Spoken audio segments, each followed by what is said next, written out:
Welcome back to another episode of Two Marine Dads. We talk about the journey of life, politics, kids, and family, as seen from the perspective of two United States Marines. Good morning, good afternoon, good evening, wherever you are, whenever you are. Welcome back to Two Marine Dads podcast, episode 21. It's our highest number yet. 21. You sure? It's higher than last week's, I think. I don't know. You got another crayon?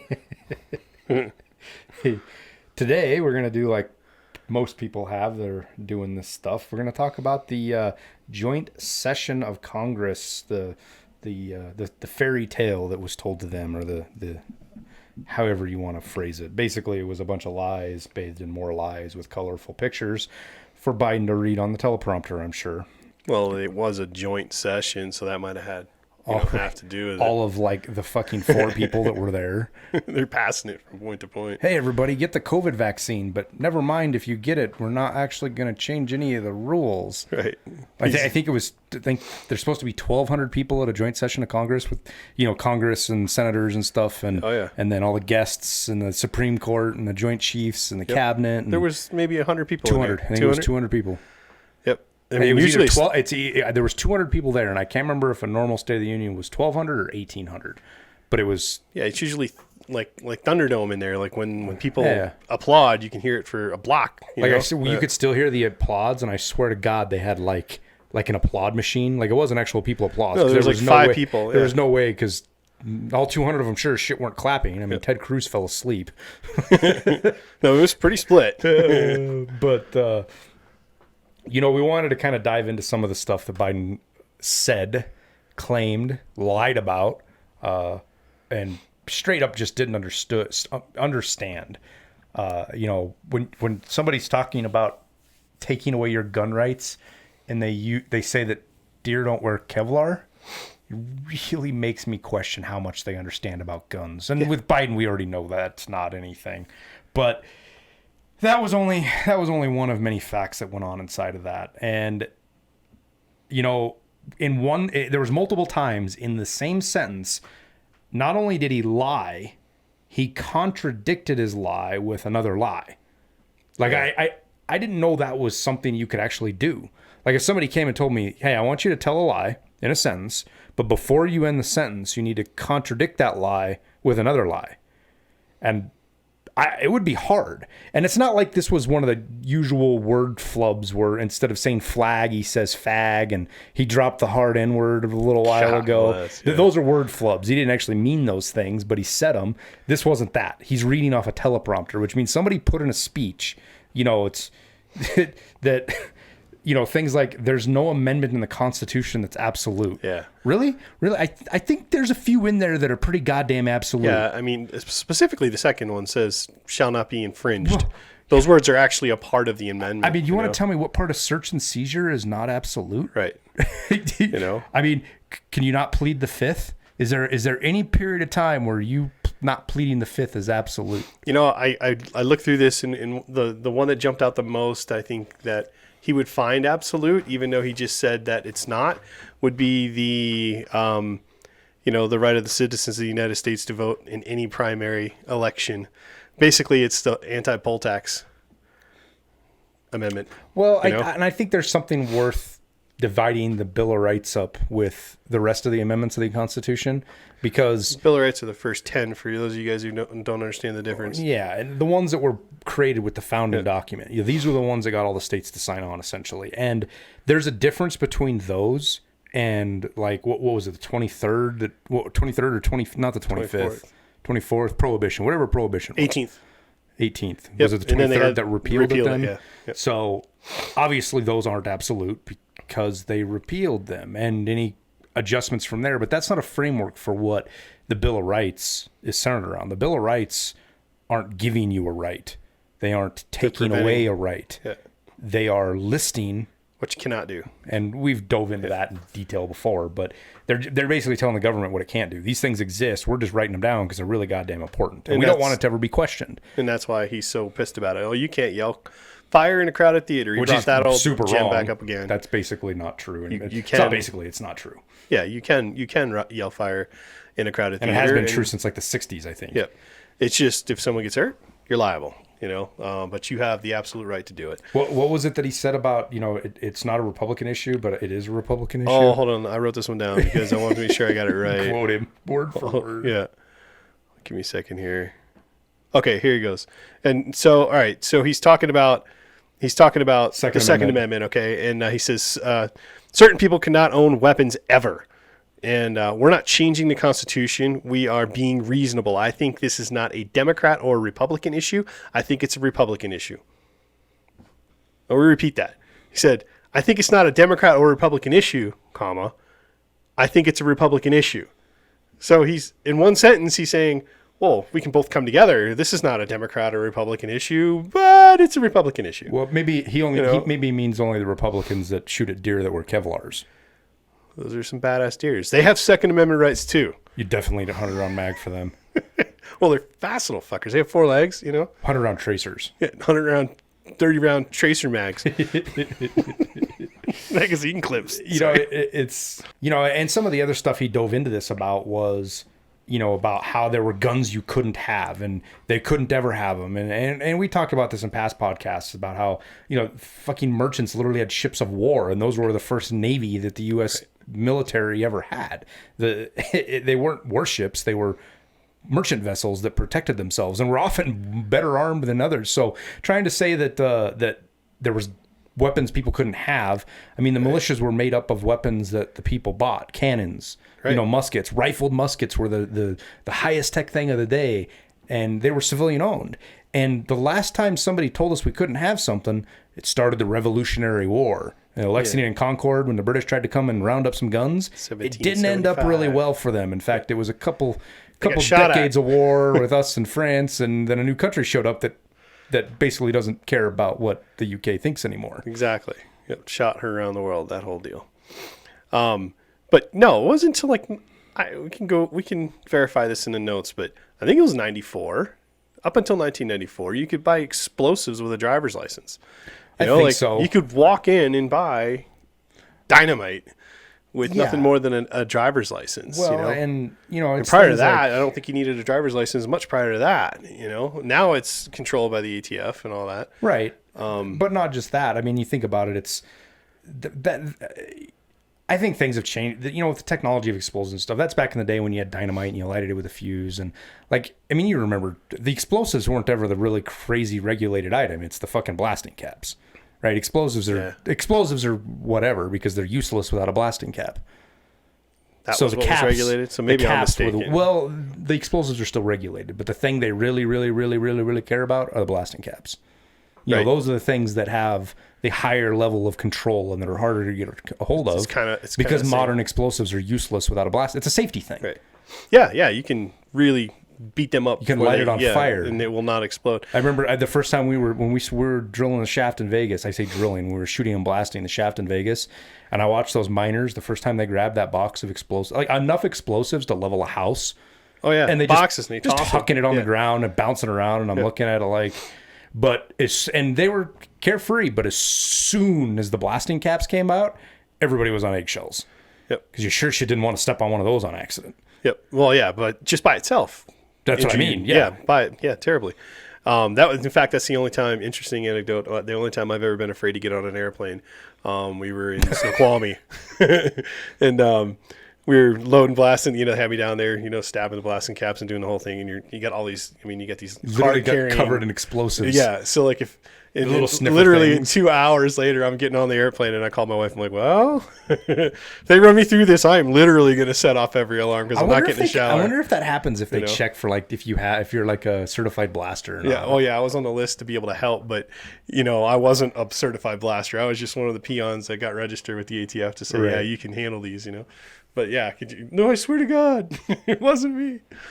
But no, he, in the same speech, he talks about unity over and over and over again, but he literally drives a wedge between us, between all Americans. And he carves out some subgroups or some subsets of our population, Black, Latinx, Native Americans, transgender, LGBTQ, he breaks that out into subsets. It's not just LGBTQ or whatever. It's It's the transgender portion specifically of that subset. So he's literally talking to 1,000 people out of, I don't know, what, 320 million? You know? Well, I mean, yeah, it might be more than that, but the point is it's such a small group, and Right. and that's the Democratic playbook, right? The Democratic playbook has always been divide and conquer. Right. You make people out to be your enemies, and the government's the only one that can protect you from your enemies, when in reality, the only enemy you have is the government. Yeah, he actually says that. He says, hey, all you trans people out there, you will understand you have a president that has your back. You know, I mean, he actually spells out what you're saying in not so many subtle terms. And, you know, as if the trans community's biggest threat isn't suicide or something like that. Right. Like it's roving bands of Republicans that go hunt them down. White nationalists, white supremacists, you know. The White supremacists like Caitlyn Jenner. who's running for, oddly enough, the Republican side. gonna bring it up. When you said that, and when she's running for the GOP side, I was like, no, that's got to be a typo or that's a joke. No. Is that an Onion article? No, it's legit. Good for her. If she thinks she can throw her hat into that race, I didn't think we were going to talk about this, but if she thinks she's going to throw her hat into that race and she can unfuck the mar that is California politics, my hat's off to her. I mean, I hope she squares that state away. But I think she's got more work cut out for her than she knows what to do with. And then I wonder if it's going to be okay to call her names. I mean, how do you top the governor? The governor. She's a Shianita who's a Olympian. You know, rolling back to Biden and like the contradictory of it, you know, that, and you're going to see a lot of headlines about this because the big deal, like you're going to see this big push on climate change and all this other stuff. And the one of the first things Biden did, along with the other 2 dozen executive orders that he signed when he first got in, you know, was to rejoin the Paris Climate Accord. And he said we need to join it because the United States accounts for less than 15% of the carbon emissions in the country.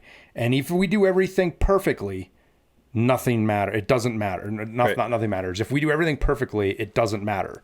Right. Wait, so you're telling me we need to join the Paris Climate Accords, which risk destroying our economy, that if we literally became Perfect. net zero carbon emissions, We'd have no it wouldn't impact. matter. Yeah. And China's going to look to us as an example of what China is going to destroy their economy to be just like us. No. Sounds logical. No, if we do this, China's going to march over the top of us and stick their foot on our back of our necks, and they should. Well, no, they won't be able to because everybody's got guns. An I'm interesting saying part of that. economically. An interesting part of that whole, you know, defend yourself from enemies, foreign and domestic. You know, it's pretty interesting what you know, the Japanese sure shit never wanted to invade the mainland. Yep, no. And the Chinese, too. What is it, Sun Tzu? Or no, that's too old. Yeah, no, it There was another Chinese general, and I have to go look him up, who said that. He's like, there's a. No, I was Japanese. That was Japanese. That was Yamamoto. Japanese? I'm pretty sure it was Yamamoto that said that. A rifle behind every Yeah, blade of grass type thing. Yeah. And he gets into some of the, and he basically repeated his whole little speech about gun control that he gave, that John and I talked about. Yep. But almost line per line. yeah, I mean, there was definitely it was definitely the same teleprompter like speech stuff. Yep. And you know, the scary thing about it is the lack of intelligence and the straight up lies that they talk about, you know, talking about how the assault weapons ban did anything. I mean, when you look at the stats, more people die to getting fucking kicked or punched. Hands and feet kill more people than all rifles. Yep. And assault rifles are a small, in their term, assault rifle. I'm not co-opting that. I'm just saying their definition of what an assault rifle is, which is pretty broad spectrum. Even that is fewer people in hands and feet.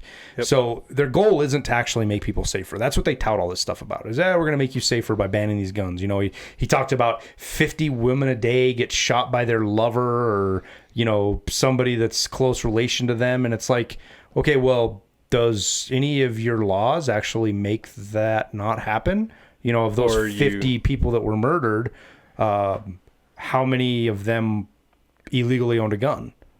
I don't know. Not very many. Right. How many of them, you know, were, you know, completely legally purchased their guns through the current background system? Right. Probably many of them. But under the new law that you have, I can say that my ex-wife is completely crazy and off her rocker and a danger to my kids, and have her weapons taken from her, and then go march into her house completely defenseless and go shoot her. You know what I mean? Like, so I mean, in the same sentence, in the same breath, you're contradicting what you're claiming to uphold to the highest esteem. You know, it's ridiculous. And on top of all of that, you're facing a country that is more pro self-defense than it's ever been in my memory. You have more people buying guns, more people interested in it because of how unstable the Democrats have made the country. Well, that, and then they destabilized it. A big symptom of that. You don't have to look further than it was Seattle that, had 200 of its city cops either take an early retirement or go on PTSD. Yeah, and this all wraps together. Or just leave and go to other cities that were more cop friendly. This all wraps together. They're literally making cities less safe and people more dependent on themselves because police response times are going up or just being non-existent. Hey, if you have districts in California that are saying, we're not going to even enforce low-level speeding violations anymore. We're just going to let them. We're not going to actually enforce those. We're not going to actually pull people over. Cops are not allowed to pull somebody over for a taillight out anymore. Things like that is only going to get worse, which is going to make people more inclined for self-defense and more wanted even more as shit spirals out of control. Right. Carjackings and murders in all of these cities that went, anti-cop and defund the police went through the roof. Yep. And there's a reckoning coming for many of these cities. And everybody says, oh, it's so bad in Minneapolis, or it's so bad in Portland, or it's so bad in Seattle. No, it's not so bad. It started to get a little colorful. You just fucking wait. Yeah. You just fucking wait till that power vacuum has been absorbed by somebody who is actually bad. And it's run by these feckless city councils that are half socialists or straight up communists that don't want to have police presence, and no cop's ever going to want to fucking come work for them. So now you're going to have entire cities that are going to have no police presence or very little. And the police that are there, it's going to be incredibly corrupt. Now, I don't know any corrupt police officers, and I'm not saying it's a majority of people. But when you do what you've done to cops lately, where it doesn't matter the facts, it doesn't matter that a girl was about to stab another girl and a cop saved her life. Yeah. And you still persecute that cop, and he gets threatened by probably the most famous basketball player in the world right now. Yeah, in modern history, yeah. Gets threatened. It wasn't nothing but a threat. That is going to make good people say, fuck this. Yep. I am not going to be a cop, at least in specific districts. They'll move. Some will move. Some will just give it up, which means the only people that are going to hang around are the ones that don't give a shit, the bad cops.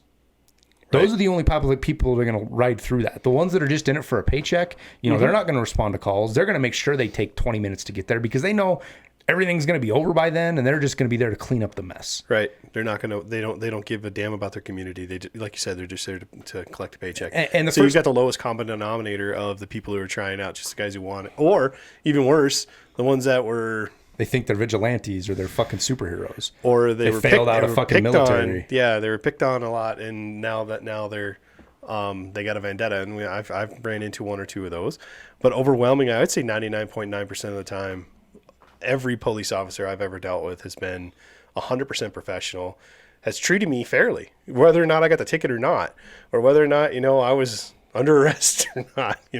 I got treated with respect. I got treated with dignity. I got treated in accordance with the law. I would say every time. When you start cutting funding to police, right? And that's the big thing. Defund the police, right? That's happening there too. They went 200 people, and they're cutting it by another 5.4 million this year. And here's the two things that you end up having. The first things that go once you start defunding the police is what they'll deem unessential training, right? And that is just a nomiker for anything they can't afford. So they'll start putting all sorts of shit in unessential training, maybe trauma care, or, how to perform a proper pit maneuver, how to reload under fire. And I specifically brought all three of these up because of a video I watched today. And you guys might have seen me share it on Facebook. It's absolutely eye-opening video. This officer in Las Cruces, through every step that man made, you saw an immense amount of training from him and the men around him, and women too. I didn't see any women in the video, but there may have been men and women there. But he performs a pit maneuver on a truck, and you can't really see it because it's his body cam footage, so it's down like below the steering wheel. But he performs a good pit maneuver on the truck. Truck comes to a stop. It's stuck. Dismounts and immediately engages in a firefight with a guy. He takes a round to the chest. I think it's to the chest. Hits the ground, and instead of staying in cover and, waiting for the rest of his cops, the guy lays down, looks underneath his rig to locate the assailant so he knows where he's shooting when he stands up and dumps a mag into this fucking scumbag. I mean, and yes, I know he dumped his mag because when he went to reload, it was a textbook reloading. The slide was locked back. And that he sped reload that, and he was in and back down on again. I mean, the training that it takes to do that. And I'm not even trying to shit talk other cops that I've, because when adrenaline gets pumping and things are weird and you're in an awful position, even training can't override it. But I've seen dozen footages of body cams where cops are in firefights and they go to grab that first mag and they try to put it in backwards. And it, oh shit, and it takes them, 2 or 3 seconds. 2 or 3 seconds, not a big deal. 2 or 3 seconds is a long fucking time. Yeah. And they're trying to jam a mag in backwards, and you can see it plain as day. So, I mean, it's just a testament to how much training he had. And then after that, this guy was hit, and I'm assuming, I haven't seen any of the details very specifically yet, but I'm assuming that the round, it was an AR, and at 223, maybe a 308, but probably a 223, which means his Kevlar didn't do dog shit. I mean, despite what Biden tells you about deer wearing Kevlar and not protecting you from 100 assault rounds. Rifles, at what was it, maybe 15 yards? Kevlar ain't going to do dog shit to a fucking 223 round. No, it's traveling, for you guys that don't get it, it's traveling at right about 2,900 feet a second, somewhere in there. And it's tiny. And it's jacketed. 22. It's 22. This thing punches through. It's just punches right through without a second's hesitation. You need a steel plate or a ceramic to stop it. But right. The cops this is not like a 9mm. Now, mind you, this guy drops this guy on the ground, kills him, and starts stepping back.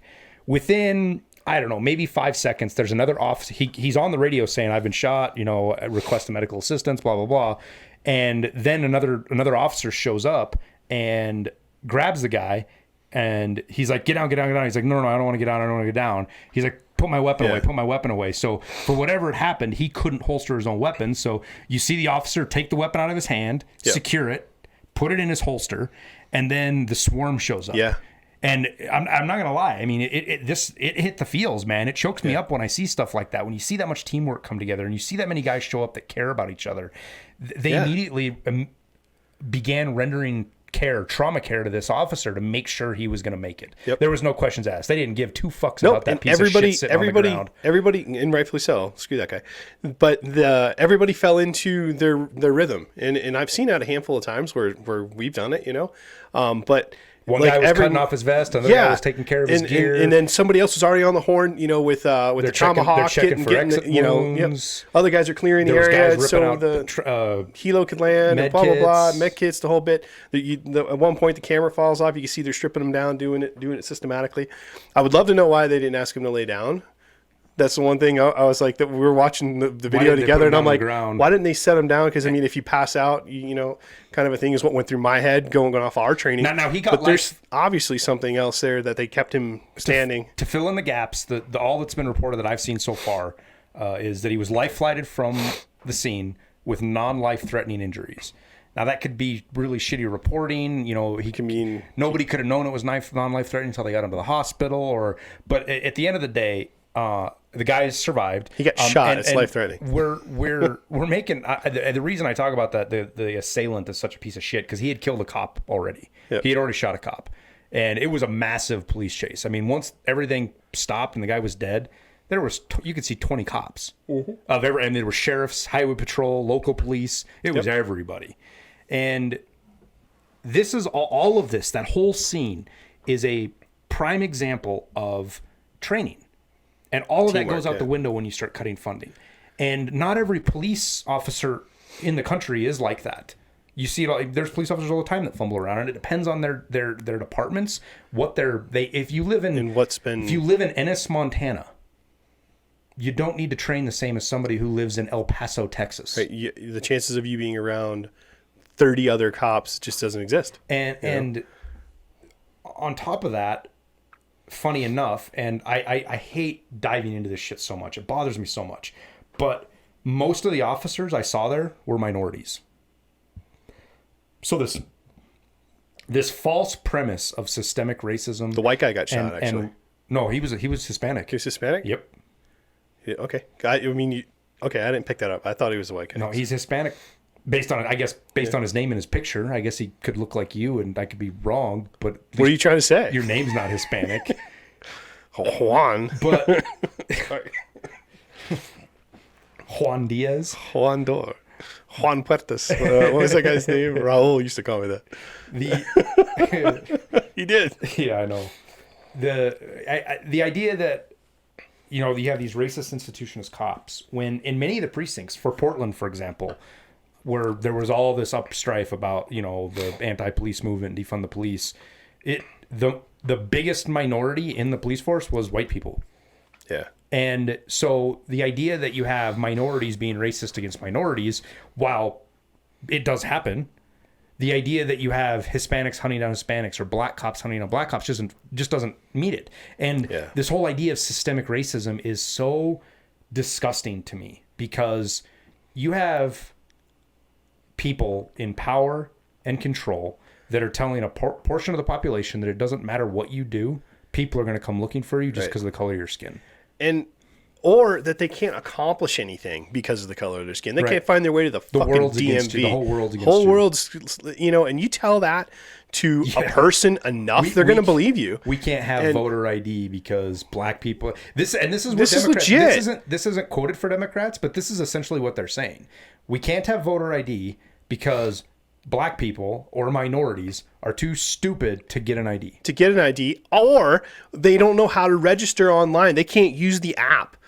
My 5-year-old little girl can use an app on a phone, okay? And if you live in this day and age, my mother, who's in her mid-60s, has figured out how to use Google, has figured out how to use her iPhone, okay? She wasn't brought up with this. So if you don't know or you don't have the money, you can go to a library. Your neighbor has a phone. This sounds awful. You can get an Obama phone. This sounds awful, but if you can't figure out how then you shouldn't be voting. Probably shouldn't be. Right. You're probably not educated enough to be voting properly. Right. Or there's a mental, maybe you should be at home hanging out and knitting, crocheting, or whatever it is you do, and not deciding if I get to keep my firearms or not. Right. You should be golfing or hanging out with your grandkids. So I'm just saying, or there's a mental capacity there. So anybody, the whole world, there are people in Indochina, there are people in the Congo who have cell phones. And the idea that you can't vote or it's some sort of suppression is just absurd. Mind you, the number of people that I think that fall into that is a microcosm. Mm-hmm. There's not very many people that I think that are like that. No, there's a tiny percent of the population. There's a lot of people I think are too stupid to fucking vote. But that's my personal opinion, and I have no right to tell them they can't vote. Right. Half of them can't. Whenever I was in college, and honestly, that's one of the biggest things that bothered me the most about this speech is listening to this and knowing there are lots of people out there that eat it up. Oh yeah, they nod their head and they're like, that's exactly it. You get into where he talks about trickle down economics, or the rich paying their fair share, or that a billionaire doesn't pay or pays zero in federal income tax or federal tax. That's how he phrased it, not federal income tax. He said they pay zero federal tax, and it's an utter lie. Like they absolutely and the do whole purpose pay of it is to justify raising taxes, right? Correct. And this idea that in the economy that's getting ready to take off, because once COVID wind down, it doesn't matter who's in charge, the economy is going to take off. And they dumped $2 trillion on the damn thing. It should. Yeah. It doesn't matter how good it's going to be. The Biden administration is still going to find a way to make it worse. And one of the big things is going to be increasing the capital gains tax. And this is bad in two ways. This idea of robbing from the rich and giving to the poor, this whole fucking Robin Hood bullshit that they use in class warfare that convinces a lot of people to vote for him, because they're like, my life sucks because of rich people. And it's like, dude, just because that fucker drives around in a fucking Maserati or flies around in a fucking jet, that's not why your life sucks. No, your life sucks because you're a loser. You never figured it out. And the funny thing is they talk about tax cuts and how it costs the federal government. When you go back and you look at Trump's tax cuts, the federal inlays increased during the tax cuts. Yep. And So it's not a tax problem. It's not that the government isn't collecting enough money. It's spending too much money. And the numbers play this out. In 2016, from 15 to 16, you had a 0.6% increase in how much the federal government took in from 15 to 16. From 16 to 17, it was a 1.5% increase. So you're not even keeping up with inflation at this point. Yep, no. 2018, a 0.4% increase. So in 3 years, you had a 2.5% increase over 3 years in how much the federal government comes in. Then in 2019, when the tax cuts hit, when Trump cut taxes, right? Makes it so that there's less people paying taxes. The government takes less, supposedly, right? Guess what happened? There was a 4% increase. So in the year you cut taxes, you had a bigger increase in the federal inlays than you did the 3 years prior. Right. And so and on top of this, it's a projection, but in 2020, the projection for 2020 is a 7% increase from 2019. Right. Despite COVID, despite the economy getting shut down for 3-4, almost completely shut down for 3 or 4 months. I mean, big parts of it weren't, but there was a huge hit to the economy for 3 or 4 months. Yeah. And then for a year, there's parts that were shut down for a year. Yeah. And despite that, there is still a 7% increase in tax revenue for the federal government after the tax cuts. So this idea that the government needs, the only way the government can pay for stuff is by taxing the rich is bullshit. No, yeah. Guys, the biggest difference here, and I've gotten into this with some of my liberal friends, the biggest difference between Obama and what he did is he raised taxes and he took money, he reached into my pocket and he took my money away from my family and he gave it to somebody else. Yeah, and people that don't understand that, they're like, oh, I got a tax refund. No. You overpaid all year and now you're getting your money back. No, it's even worse than that. Because of tax credits, you're getting actually more money back than you ever paid in. So you're getting a negative check. Yeah. And that's exactly what it is. You're taking money from somebody else and giving it to, and it varies from year to year, but about 55% of the country pays zero taxes. Right. They don't pay any taxes into in federal income taxes. They pay zero because they get it all back or more. Yeah. So you're literally taking money from people that are above that 55%, and you're just giving it to others. It's wealth redistribution. It is. It truly is. And the difference between Obama though, and how he did it is he reached into my pocket and he took money out. Donald Trump went to my boss and said, "Hey, we're going to lower the corporate tax rate by, what was it, like 12%. A lot. And then we're going to renegotiate and we're going to change the payroll tax. My paycheck went up, some of the deductions. And it cost my boss nothing to do that. And my paycheck went up. And then I was able to keep my money and spend it where I wanted to. And guess what? I saved more. I paid for college funds. More money in the economy. More money, yeah, and more money got dumped into the economy. I had more money to spend at the end of the year. And people just don't get it. The difference is one guy reached into my pocket and gave it to Fannie and Freddie and Bank of America and Daimler Chrysler. And the other one said, we're just not going to take nearly as much. And when he did that, companies came into this country. We had companies coming in from India to make steel in the United States. Foxconn was going to come here to build electronics. Right.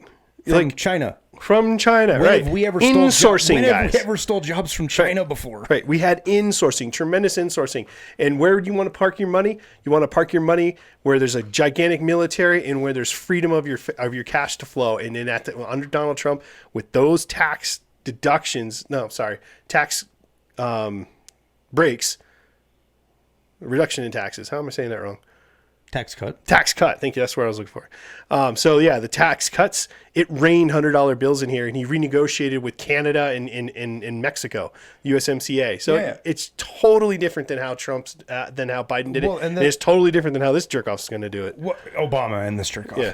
And, the big thing is, the argument right now is, why do rich people pay half the income tax rate of people that work and get a paycheck, right? They don't. Why is capital gains lower than income tax? Well, there's a lot of complex reasons for it, but at the end of the day, it's because of investment, right? It's to encourage people to invest in things. Right. And if you raise capital gains tax, the big scary thing about that is inflation's coming. I don't give a shit what anybody tells you. Inflation is coming. If you are not seeing the rise in lumber costs, gas prices, metal prices, all of these different commodities that are ahead of everything else. Yeah, sure, maybe your groceries haven't gone up all that much, but it's coming. It's coming. They're delivered by trucks. Anybody and who gasoline's tells you that it's not coming has got their fucking head stuck in the sand, or they're selling you a bill of goods, i.e. the government. Inflation's coming. And the way people generally deal with inflation is they invest their money. Because if your money is invested in a thing, inflation kills the dollar. It kills actual cash money. Right. If you don't have your money in cash, then inflation doesn't really... I mean, it does affect you, but it's not as bad as if you have cash, right? Like, imagine your great-grandfather put $50,000 in his mattress, and you found it 100 years later. Yeah, it wouldn't be worth... You know, oh, great, you've got $50,000. You know what that $50,000 was worth 100 years ago? Fucking $1 million. I don't know what the conversion is. A lot fucking more. Right. But because of inflation, it's not. And so when you make it to where people can't even put their money somewhere that's safe from inflation, now you're going to do a double hit to the economy. And people are going to find a way around it. You know, on a personal note, you know, I don't know if it's full transparency because I don't anybody cares. I'm selling both my rental properties right now. I closed on one today and closing on another one in a month. And the biggest reason I'm doing that right now is because I don't want to pay higher taxes on it. Why should I pay the government another? What would I end up paying on these? I'd be paying the government another $50,000-$60,000 in taxes. Right. I'm going to keep $50,000 or $60,000 that I get to do what I want with and invest how I want to invest because I'm selling my properties this year and not next year. And yeah, maybe I'm not at the top of the real estate market, but that's not the goal. The point is I'm going to make a shitload of money and I'm going to go make a shitload of more money with my money. And I'm going to find a way to get around the taxes. And that's what everybody else does because the people in government aren't that fucking smart. And the idea that people like me or anybody who has money with capital gains is like a Scrooge McDuck. It's like I'm going to go fill my spare bedroom with fucking dollar bills and swim around in it. As fun as that would be, that's not what I'm going to do. Right. No, nobody does. You got to put that money to work for you. So when the government takes that money, which is what they do when they tax capital gains, they are taking your money from you. That is less money that's in the economy. That's less economy to spur investments. You know, Biden gave this big bullshit, fucking hoorah bullshit. Let's cure cancer. You know, not actually saying how we're going to do it or setting a date. And then he talks about how we're going to make millions of jobs going green with the Paris Accord and blah, blah, blah. Where do you think all the fucking money comes from that pays for the research? Most of it's private investment because there's an opportunity to make money. You can call capitalism and greed bad all that you want. It's led to the fucking phones. It's led to the computers. Everything about that competition and capitalism everything is a product of that. And when you start taking that money just so you can pay some bureaucrat's fucking salary for the next 4 years and justify your existence as a politician and leave your mark forever, which is all Biden's trying to do. Grease the palms of foreigners, you know, foreign like dignitaries and whatnot, you know, Chinese. And I get it. I get the desire to want to help the poor. I understand that. Well, everybody wants to help the poor, but he says in one breath, "I'm not going to tax you unless you make over $400,000 a year." And then the next breath, he goes, "We're going to raise capital gains." So guess what? So if you're a school teacher and you bought a house 15 years ago, nothing's on paper yet, but supposedly the capital gains tax is only going to go up if you're make over $1 million a year.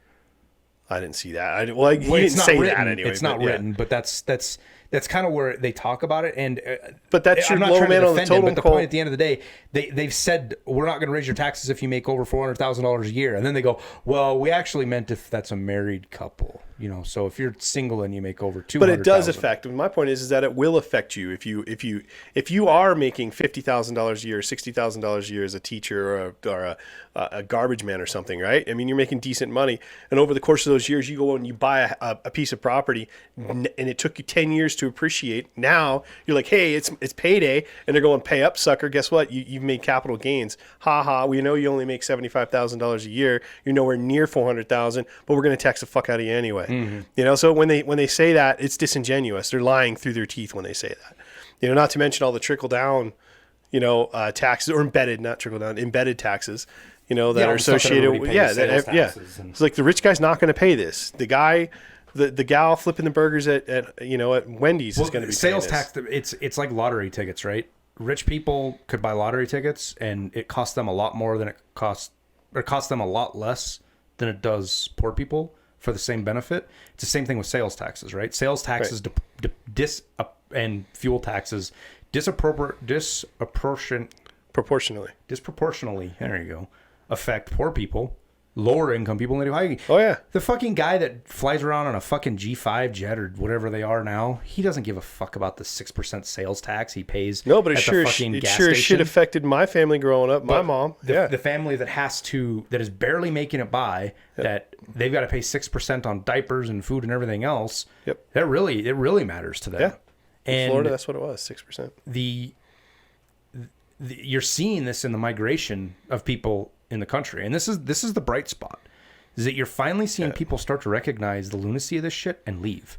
And it showed up in the census, which there was all this hubbub about Trump, The salt tax, making the salt tax, Trump making the census, political, and not counting Latinos, this, that, and the other, and blah blah blah. And it's like, well, they can be Latino, but if they're not citizens, why do we count them in the census? They shouldn't be, that whole argument. And then now you've got Republicans saying the Biden administration's monkeyed around with the census. There's no proof either way. The census happens every 10 years, for those who don't know. 2020 census is done. Yep. All the math got finished. It takes a little while. So now all the numbers came out, and the appropriation of representatives matters. And this is what's really big about this, is the House of Representatives has 435 total representatives, period. It's fixed by law, and it's a fixed number. Now, the allocation of those representatives is based on percentage of population. So if one state loses a rep, another state gains it. So it's not like they just disappear or some get added. They just move around, if you will. Right. And what's come out of this is California, Illinois, Michigan, Ohio, West Virginia, Pennsylvania, and New York. So California, Illinois, Michigan, Ohio, West Virginia, Pennsylvania, New York all lost one seat. Oregon, Montana, Colorado, North Carolina, Florida all picked up one, and Texas picked up two. And that's a huge statement, because it shows you where the population is moving. Now, states like West Virginia, Ohio, and Pennsylvania losing population in the census is a product of people moving out of the Rust Belt. You have people that are old and retiring, moving to the South, which is everywhere, but and New York included. But you got high taxes there. But you've got high taxes. You've got really poorly run government. Yep.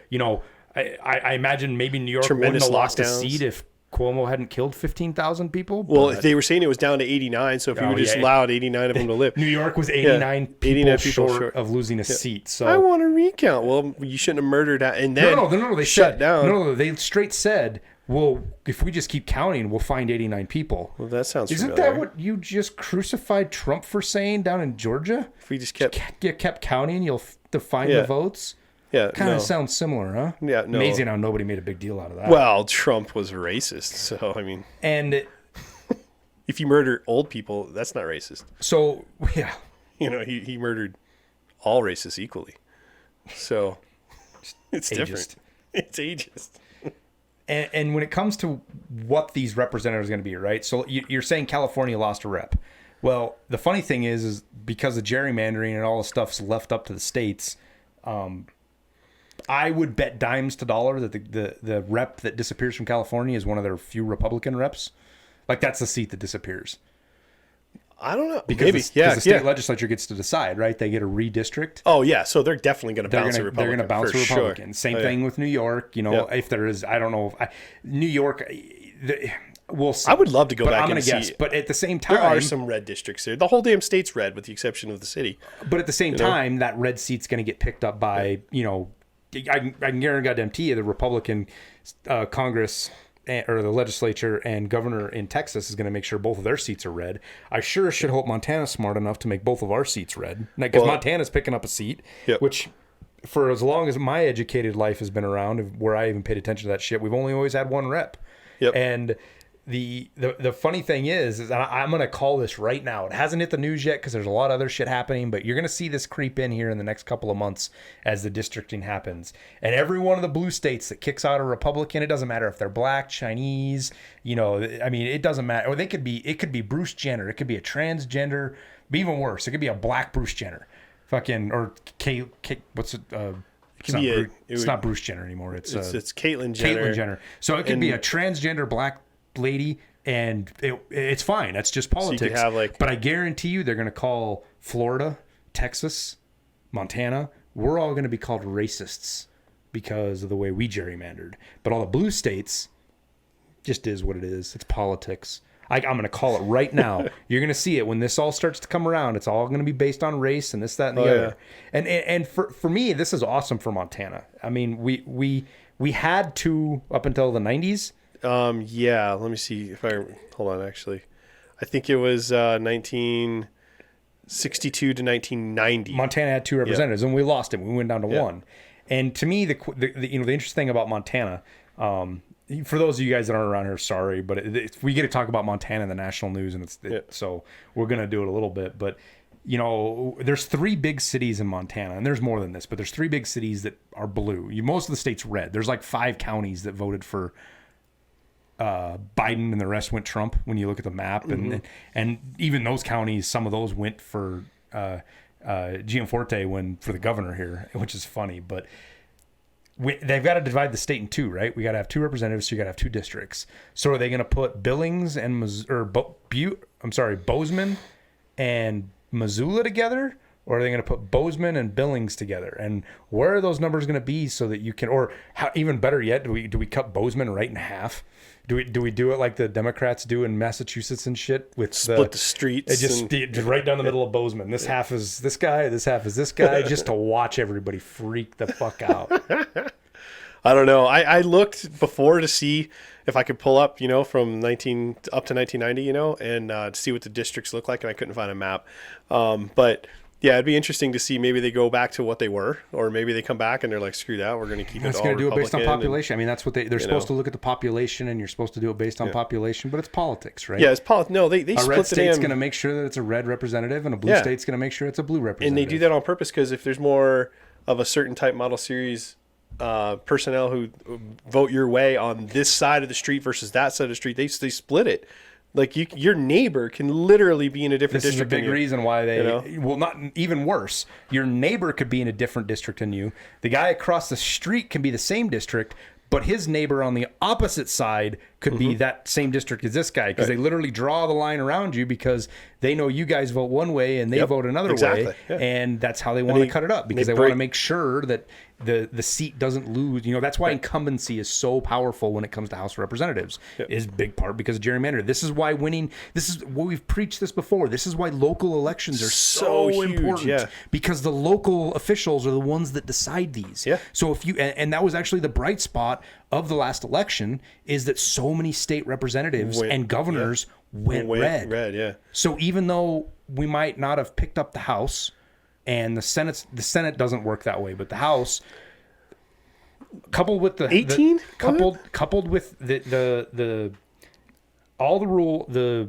stuff, coupled with how many seats we gained in the House, all of the dumb shit the Democrats are doing, and you couple that with the census now, with even more shift of less power in these states, because a red representative in California isn't the same as a red representative in Texas, right? Right.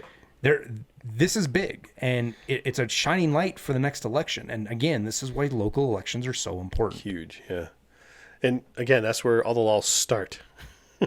And was it 18 or 20 seats that we picked up? I don't remember. It was something huge like that, though. That's they were supposed to. It was supposed to lose or stay even, and they ended up picking up 18 seats. 18 seats. And you saw the Democrats are still in. They don't show it publicly, but they're in panic mode over it. They should because that's why there's such a huge push right now to get everything through the House and get all these crazy bullshit laws passed, because they know it's gonna. Yeah, in a year and a half now, 18 months, things are gonna change. It's not gonna be a red wave. It's gonna be it's gonna be like dropping Kool-Aid powder in the clear pond. Just gonna go. Everything's just gonna change. I don't know, guys. I think we could probably close on that. I mean, there's a lot of other stuff we could beat on in the State of the Union. Ghost guns. A lot of times I don't want to tell people anti-Asian racism. Oh yeah, the COVID-19. Yeah, Asian racism law. Yeah, they had this whole anti-racism COVID-19 law that they passed. What was it called? COVID-19 Hate Crimes Act. And they're saying that basically they blamed all the hate crimes on Asians on COVID-19. On COVID-19, when in reality they've created I don't know how to say this politically. Well, it's not a matter Correct. politically. It's- The Democrats they've have created- because they pit people against each other, which everybody watches them do. Yeah. They pit races against each other. They talk about how the Asian community is stealing your jobs and they're taking your places at schools. They have, in many of the inner cities, they have bred this hatred for Asians. And that's the politicians doing that. And it Right. shows up in the stats. Right. You know, most of the hate crimes that are happening against Asians are from overwhelmingly black. from the African American community. And that is... That it's a whole separate issue, but they're making it basically they make it sound like it's a bunch of white supremacists marching around in, killing. and it's not. What has happened here, guys? And I'm just going to put this in John Doerr terms. They've gone in and they've handed the inner city. They said you can't do it on your own, so we're going to give you a paycheck. The Asian community comes in with a completely different mindset and goes, "We're business minded. Those people over there have the money. We don't give a shit what you look like. What are you into? Oh, you want your nails done? You want your hair done? You like the want liquor you store? want your liquor store? Do you want and all these other Asian businesses, laundromats, all this kind of shit? You've got the money. The government's going to pay you. I'll set up shop right in your neighborhood, and this is going to who's Fine, going to the do government's it. giving you free Yeah. money. I'm going to make a business out of it. Right. And on top of that, I'm going to treat my kids in a fashion where they need to be self-independent and make a life for themselves. I'm going to bring them in and make them do your nails." In fact, I mean, and guys, and if you're thinking, "Oh, it's only in the black community, it's only in the people of No, brown it's not community," at all. it's everywhere. I have gone and gotten my feet done, and numerous times I've gotten my pedicure done, and I have yet to think. I don't think I've ever had a Caucasian do my feet. It's always been Asian. We're not going to have to start calling you Gene, are we? Gene, dude, what do the Marines preach?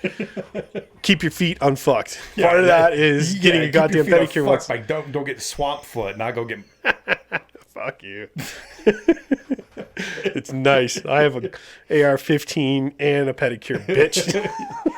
Now it makes sense why John wanted to talk about Caitlyn Jenner so much. In fact, when I was in I'll bet she gets her feet done, Thailand, too. it was an Asian person who did my feet there. Oh, wait. No, that's it. I did say that out loud. That's what I said. I told you we should end 10 minutes ago. But it's the truth, though. There's the mentality right there. One, the government comes in and says, you can't do this.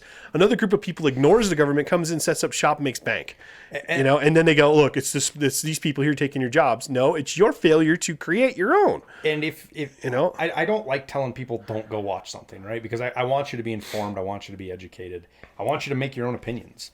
You know, that's something I'm huge on, is I want people to inform their own opinions. I just want them to be informed. Don't go watch the State of the Union. If you watched it, great. But watch highlights. Watch people talk about the specific clips. Save those brain cells and don't watch this, because it was awful. I mean, it could have been terrible. worse. Nancy Pelosi could have not been wearing a mask the whole time. But it looks like she's muzzled in the background, as is the first Kamala Harris. They both look like they got muzzles on, and I'm like, what? They're 6 feet behind the guy. They've all been inoculated. Take off your damn mask. You're number 2 and number 3 in line of the free world, and you're masked up like you're scared. And it's no statement to say that it was super boring, right? I've listened to it throughout. I think I've gone through it 3 times now, but I'm taking notes, and it's different doing it that way. Ted Cruz, who is basically, I mean, if you want to call a firebrand to fight Biden, it's Ted Cruz right now, right? He's going to be the one that's on the front lines. This guy is interested in everything he has to say because he wants to pick it apart and make fun of him. The goddamn speech was so boring, Ted Cruz started to nod off. I mean, it was mundane. There was nothing great about the speech. It was full of lies and misinformation. Yeah. It was repeated shit that he said already. There was nothing great about it. And maybe that's what they have to do for this old senile man to get through a fucking hour and 5-minute speech and actually... Golly, I remember Trump's being way longer. Well, one was shorter and one was longer, but... It just felt like they were longer. There was more there. It's not much to be more there than fucking Joe Biden. Guy can't even walk up a flight of stairs. But which we'll come back to that in a second. There's a lot of information out there about what's coming and what was said. You know, don't listen to your traditional media anymore. There's no traditional media that's good. I used to be a huge Fox News supporter. I still listen to Tucker because I think he's funny. I like watching him pick on people, and maybe that's just because I'm a bad person. I like his inquisitive face that looks like... I don't know how to the dog looking at TV. Yeah. But Fox News, CNN, MSA, even, NPR, all of them, they're all awful. Get to your non-traditional media. I don't even care if it's left non-traditional media, because at your least you're going to hear them. They don't like Biden much either. No, they're going to be, but you're going to get the real deal. You're going to get it raw, unfiltered, without worrying about, sponsors and what they're going to think and whether or not they're going to leave you. Yeah. Which I guess we can close on this. And this is, I don't know. We don't have to close on it if you don't want to, but the whole Tim Scott thing, Yeah. And the fact, and this kind of like, I'm just going to go on a rant here for a second.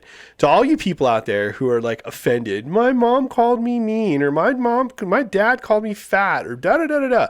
How many of you guys out there ever had the racial slur said to you so many times that it trended anywhere? Or an insult so many times that it trended? If this is outside of your sphere, Tim Scott was the black senator who gave the response to Joe Biden's speech. And he got called Uncle Tom. No, Uncle Tim. Uncle Tim, which is a rendition of Uncle Tom, which if some of you guys don't know. Liberals on Twitter. And it took Twitter 4 hours.